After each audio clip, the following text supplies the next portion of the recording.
आपका स्वागत है आपके अपने चैनल पर। दोस्तों, अगर आप एक मैन्युफैक्चरर है, ट्रेडर है, सर्विस प्रोवाइड करते हैं या ऑनलाइन बिजनेस करने का सोच रहे हैं और जीएसटी नंबर लेना चाहते हैं, तो दोस्तों आज का वीडियो बहुत ही महत्वपूर्ण रहने वाला है, क्योंकि आज के वीडियो में हम लोग डिस्कस करेंगे शुरू से लेके एंड तक कि आपको कब कब जीएसटी नंबर लेना मैंडेटरी है, उसके थ्रेशोल्ड लिमिट क्या है, कौन सी स्टेट में कितनी थ्रेशोल्ड लिमिट एप्लीकेबल है और टैक्सेबल टर्नओवर कैसे निकालते हैं।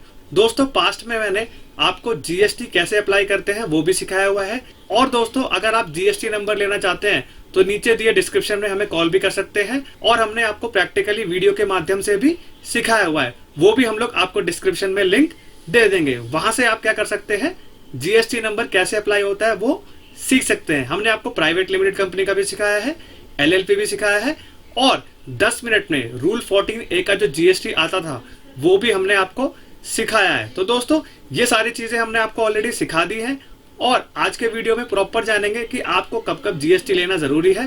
तो दोस्तों, मैं हूं कशिश from tax and account burner, जहां हम बात करते हैं अकाउंटिंग, टैक्सेशन और फाइनेंसेस की। चलिए शुरू करते हैं। आइए दोस्तों, अब हम जान लेते हैं 2026 में जीएसटी रजिस्ट्रेशन लेना मैंडेटरी कब कब है। अब पहले हम लोग देख लेते हैं कि कितने प्रकार के बिजनेस होते हैं। पहले दोस्तों, अगर आप गुड्स बेच रहे हैं, चाहे खुद बना रहे हो चाहे ट्रेडिंग कर रहे हो, तो ये गुड्स की कैटेगरी में आता है। और नेक्स्ट, अगर आप सर्विस प्रोवाइड कर रहे हो तो आप इसके अंदर भी जीएसटी ले सकते हैं। और दोस्तों, अगर आप गुड्स भी बेच रहे हो चाहे सर्विसेज भी दे रहे हो तो दोस्तों इसके अंदर भी आप क्या कर सकते हैं, जीएसटी रजिस्ट्रेशन ले सकते हैं। अब दोस्तों, हम लोग यहाँ पर देखते हैं गुड्स के अंदर कौन कौन सी चीजें कवर होती है। पहले दोस्तों, अगर आप गुड्स बना रहे हैं तो बेच रहे हैं तो भी गुड्स की कैटेगरी में आएगा। और अगर आप गुड्स को एक से लेके दूसरे को डिस्ट्रीब्यूट कर रहे हैं तो ये भी गुड्स हो सकते हैं, चाहे आप होलसेलर हो गुड्स के, चाहे रिटेलर हो, चाहे आप ट्रेडर हो। तो दोस्तों, आप इन 5 तरीके से क्या कर सकते हैं, गुड्स को बेच सकते हैं। अब दोस्तों, यहाँ पे हम गुड्स के केस में जीएसटी का रजिस्ट्रेशन टर्नओवर लिमिट देख लेते हैं। अगर आपका टर्नओवर 40 लाख से ऊपर निकल जाता है, बहुत से मोस्ट स्टेट्स के अंदर लाइक दिल्ली हो, मुंबई हो, चेन्नई हो, कैलकाटा हो, और इन स्टेट्स में अगर आपका टर्नओवर 40 लाख से ऊपर निकल जाएगा तो दोस्तों आपको जीएसटी रजिस्ट्रेशन लेना मैंडेटरी है। नेक्स्ट दोस्तों, अब आप स्पेशल स्टेट कैटेगरी में आते हैं तो उसके अंदर आपकी जो टर्नओवर लिमिट है वो 20 लाख हो जाएगी। अब ये स्टेट्स यहाँ पर डिफाइन है, आसाम, नागालैंड, हिमाचल प्रदेश, मणिपुर, मेघालय, त्रिपुरा, मिजोरम, उत्तराखंड, तेलंगाना, अरुणाचल प्रदेश और आखिर में पुडुचेरी। तो दोस्तों, ये स्पेशल कैटेगरी के स्टेट्स है।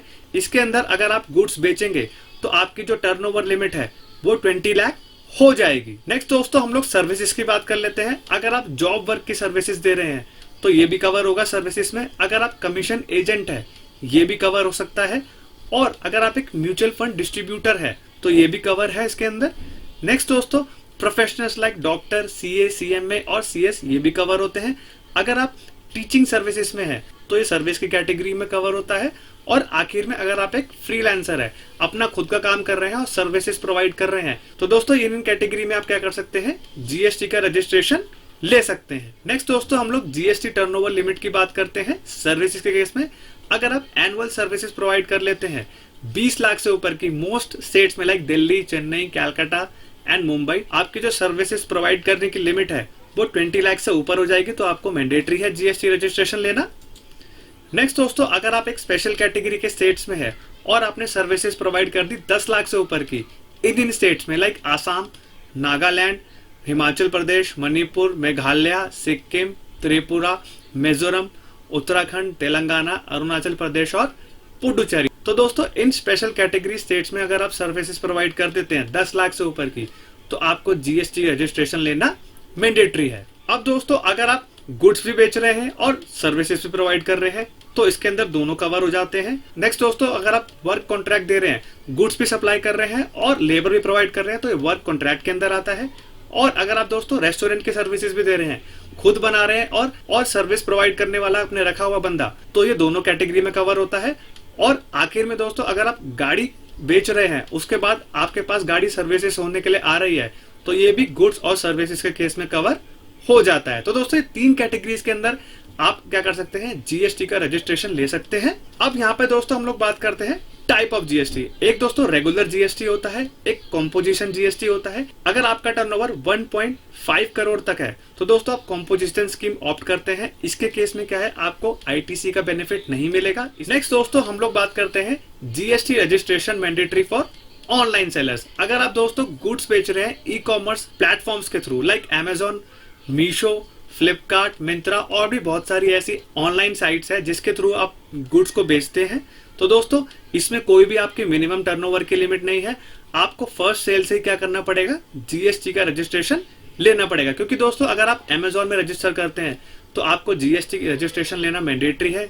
ऐसे ही केसेस में आप मीशो, फ्लिपकार्ट, मिंत्रा और भी बहुत सारी साइट्स हैं उसके अंदर आप रजिस्टर करते हैं एज अ डिस्ट्रीब्यूटर या सेलर, तो दोस्तों आपको यहाँ पर जीएसटी रजिस्ट्रेशन लेना मैंडेटरी है। अब दोस्तों नोट हम यहाँ पर बात करते हैं, अगर आप ऑनलाइन भी बेच रहे हैं, ऑफलाइन भी बेच रहे हैं, तो दोस्तों इसमें भी क्या है, आपको स्टार्टिंग से ही जीएसटी का रजिस्ट्रेशन लेना मैंडेटरी है। कोई भी यहाँ पर थ्रेशोल्ड लिमिट एप्लीकेबल नहीं होने वाली। अब दोस्तों यहाँ पे हम लोग बात करते हैं कौन कौन से स्पेशल केसेस है जिसमें आपको जीएसटी का रजिस्ट्रेशन मैंडेटरी लेना ही पड़ेगा। अब दोस्तों पहली लिमिट है, अगर आपकी थ्रेशोल्ड लिमिट पार हो जाएगी 40 लाख, 20 लाख और 10 लाख तो आपको मैंडेटरी है लेना जीएसटी। अगर आप दोस्तों कैजुअल टैक्सेबल पर्सन है लाइक ट्रेड फेयर करते हैं, एग्जीबिशंस लगाते हैं और स्टॉल्स लगाते हैं तो आपको मैंडेटरी है लेना। अगर आप एक एनआरआई है, नॉन रेसिडेंट इंडिविजुअल, इंडिया में बिजनेस करना चाहते हैं तो आपको यहाँ पर मैंडेटरी है लेना। अगर आप सप्लायर के एजेंट है और गुड्स सप्लाई करते हैं चाहे सर्विसेज देते हैं तो इसके केस में आपको मैंडेटरी है जीएसटी रजिस्ट्रेशन लेना। और नेक्स्ट आपका है, अगर आप इनपुट सर्विस डिस्ट्रीब्यूटर है तो आपको मैंडेटरी है जीएसटी लेना। अगर आपकी आरसीएम टैक्स लाइबिलिटी है जिसको बोलते हैं हम reverse charge mechanism, like porter services हो गई, कोई भी ट्रांसपोर्ट सर्विसेज हो गई, तो आपको दोस्तों जीएसटी लेना मैंडेटरी है। अगर आप ई कॉमर्स ऑपरेटर हैं तो भी आपको यहाँ पर मैंडेटरी है जीएसटी लेना। नेक्स्ट दोस्तों बहुत ही इंपॉर्टेंट है, आपको ये चीज पता नहीं होगी, ऑइडा सर्विसेज बोलते हैं इसको, online information and database access और रिट्रीवल सर्विसेज। अगर दोस्तों आप ये चीज परफॉर्म कर रहे हैं तो आपको यहाँ पर जीएसटी रजिस्ट्रेशन लेना मैंडेटरी है। नेक्स्ट दोस्तों अगर आप टीडीएस और टीसीएस कलेक्टर और डिडक्टर हैं तो भी आपको यहाँ पर जीएसटी लेना मैंडेटरी है। नेक्स्ट अगर आप फॉरेन ऑनलाइन सर्विसेज प्रोवाइड करते हैं लाइक गूगल आपको सर्विसेज देती है आपके ईमेल से रिगार्डिंग, तो दोस्तों आपको जीएसटी लेना मैंडेटरी है इस केस में। और नेक्स्ट दोस्तों बहुत ही इंपॉर्टेंट है, ये आपने सुना नहीं होगा, अगर आपने एफएनओ के सर्विसेज दे रखी है तो दोस्तों इसके केस में आपको जीएसटी लेना मैंडेटरी है। नेक्स्ट दोस्तों हम लोग टर्नओवर क्राइटेरिया के बारे में बात करते हैं कि टर्नओवर आपको कैसे कैलकुलेट करना है। पहले अगर आपका टैक्सेबल सप्लाई अगर आप निकाल रहे हैं तो इसके अंदर आपके टैक्सेबल गुड्स आ जाएंगे, सर्विसेज आ जाएंगे, और अगर आपने कोई भी कैश सेल्स करी है तो तीनों को यहाँ पर कंबाइन करेंगे तो आपकी टैक्सेबल सप्लाई आ जाएगी। नेक्स्ट दोस्तों टर्नओवर के अंदर आपकी एग्जेम्प्टेड सप्लाई भी आएगी। अगर आप बाहर गुड्स और सर्विसेज को एक्सपोर्ट कर रहे हैं तो दोस्तों ये भी आपके टर्नओवर क्राइटेरिया में आने वाली है। और दोस्तों आखिर में आपका है कैश की बिलिंग। अगर दोस्तों आप कैश में बिल काट रहे हैं और जो कैश आपके पास आ रहा है उसकी आपको प्रॉपर अकाउंटिंग करनी पड़ेगी या प्रॉपर रिकॉर्ड्स रखने पड़ेंगे, क्योंकि दोस्तों इसके केस में क्या है, अभी रिसेंटली इनकम टैक्स डिपार्टमेंट ने रेड मारी है रेस्टोरेंट्स के ऊपर और 1.77 लाख करोड़ के उनको जीएसटी और इनकम टैक्स के नोटिस इशू किए गए हैं रेस्टोरेंट्स ओनर को, क्योंकि वो लोग यहाँ पर फेक बिलिंग का सहारा ले रहे थे और टैक्स की चोरी कर रहे थे। तो दोस्तों कैश का रिकॉर्ड आपको प्रॉपर रखना है वरना डिपार्टमेंट आपके ऊपर रेड भी मार सकता है। अब दोस्तों नेक्स्ट हम बात करते हैं आपको जीएसटी कब कब नहीं लेना। अगर दोस्तों आपका टर्नओवर थ्रेशोल्ड लिमिट के नीचे है तो आपको नहीं लेना जीएसटी नंबर। नेक्स्ट अगर आप कोई भी एग्जेम्प्टेड गुड्स और सर्विसेज प्रोवाइड कर रहे हैं तो आपको जीएसटी नहीं लेना है।